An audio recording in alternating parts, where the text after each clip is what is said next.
আপনি মহিলা মানুষ হয়ে কেন চা বিক্রি করছেন? আপনার হাজবেন্ড কি? আছে ভাবি, অসুস্থ। আগে রিক্সা চালাইতো, একটা অ্যাক্সিডেন্ট কইরা প্যারালাইজ হয়ে বিছনায় পড়া রইছে, কিছুই করতে পারে না। তাহলে তো আপনার অনেক কষ্ট। আপনি মোটেও সুখী না। আমি সুখে না, এটা আপনারে কে কইছে? আমার মতো সুখে এই দুনিয়ায় আপনার কাউরে পাইবেন না।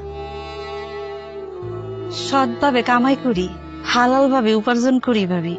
বেশ্যাগিরি করি না, চুরি বাটপারিও করি না, পর বেডাগুলোকে লগে ঢলাঢলিও করি না। নিজে কষ্ট করে কামাই করি, সেই টাকা দিয়া জামার চিকিৎসা করি।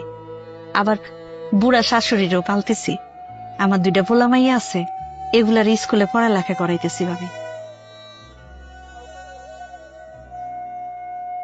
এক জীবনে আর কি লাগে কন? এর থেকে সুখের জীবন আর কারো হয়?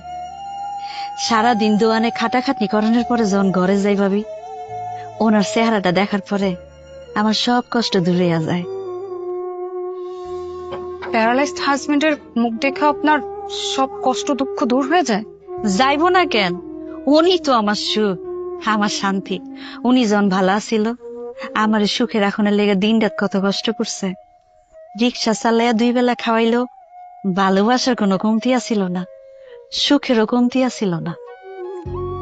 স্বামী প্যারালাইজ হয়েছে বইলা আমি তারে দেখে অসুখে থাকবো, সেটা তো হইতে পারে না। আরো কি জানেন ভাবি, পোলা মাইয়া দুইটা যখন স্কুল থেকে ফিরিয়া মা কইয়া জড়াই ধরে, আমার সব কষ্ট দূর হইয়া যায়। তখন মনে হয় আমি এই শহরের রানী, এই ঢাকার শহরের রানী ফুলি। আমার মতো সুখে এই শহরে আর কেউ নেই। আমার ঘরে টাকা পয়সার অভাব থাকতে পারে, কিন্তু সুখের কোনো অভাব নাই ভাবি।